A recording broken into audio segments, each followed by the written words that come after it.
Hey Busy Fit fam, this is Stephen Anderson and I'm your Busy Fit coach. Welcome to week 11, day 1 of your Busy Fit 2.0 Healthy Habits Coaching, and I am so glad that you're here. Make sure you are a label detective. It's going to be really important to make sure that you are eating things that are in compliance with the Whole30 rules. And one of the best ways to do that is to read the label on the back. The packaging on the front side really is designed to market to you and to draw you and to catch you, but they highlight the things they want you to know, but they have to put the truth on the label. So make sure you're reading that label on the back. Now, sugar is a particularly sneaky one. As you start learning to be a label detective, you'll find that sugar is in so many things. So make sure you have that download with you available, whether it's on your phone or you have it printed out. Make sure you're reading it so you're familiar with what those sneaky sugars are.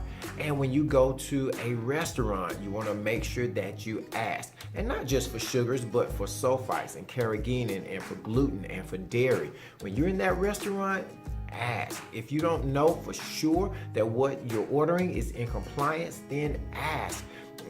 One of the best ways to get the education that you need that's going to serve you for life is to ask. If you remember when you were a child, and most children, they just ask a ton of questions. They do that because that is one of the best ways to learn. You perish because of lack of knowledge, and not knowing doesn't excuse you from the consequences. So ask, ask, ask, ask, ask. Always ask, because we want to make sure that the things we're doing are within the best knowledge that we have to keep moving forward.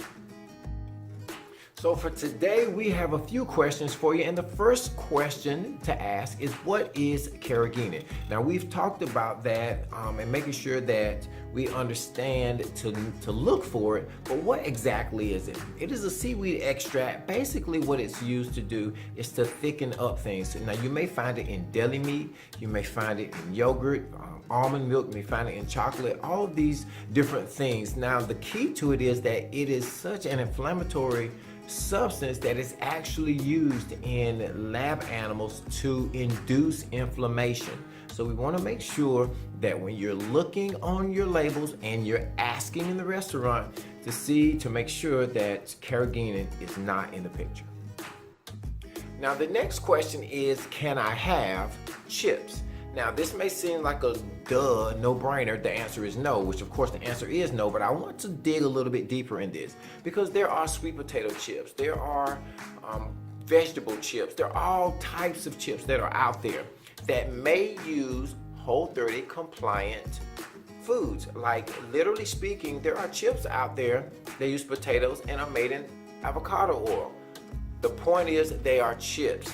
So even if the ingredients are Whole30 compliant, the chips are off the table. All right, remember, just for the Whole30, and the main reason is because they can easily be food with no breaks that really have a very tough psychological effect on you. It's like the chip says, like the commercial used to say for Lay's, if you remember this, I bet you can't eat just one. Well, they know you can't eat just one because it messes with you psychologically. All right, so can I have chips even if they're Whole30 compliant ingredients? The answer is no. Now the second one is very similar. It's, can I have French fries? Again, you might say, duh, no.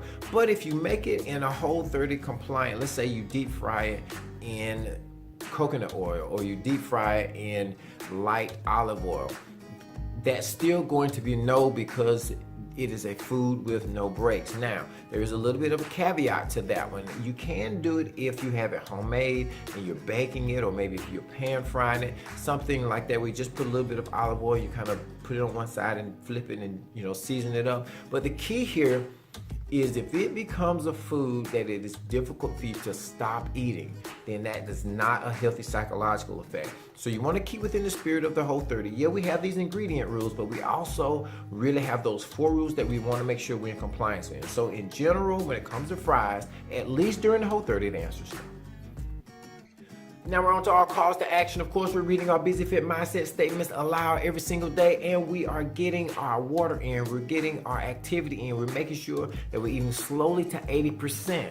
We're getting our healthy carbohydrates and proteins and fats in, and we're using repetition to solidify them in our lives. We're making sure that we're thinking about those 4 things when it comes to our healthy foods: healthy psychological effect, a healthy hormonal effect. Make sure that it has supports a healthy gut and supports a healthy immune system. Tomorrow, we are going to learn the one exception that is definitely off plan, but is okay on the Whole30. So until then, persist. I will persist until I succeed. I'll never give up. Check out 2 videos from Melissa with some Whole30 recipe ideas, and I'll see you tomorrow.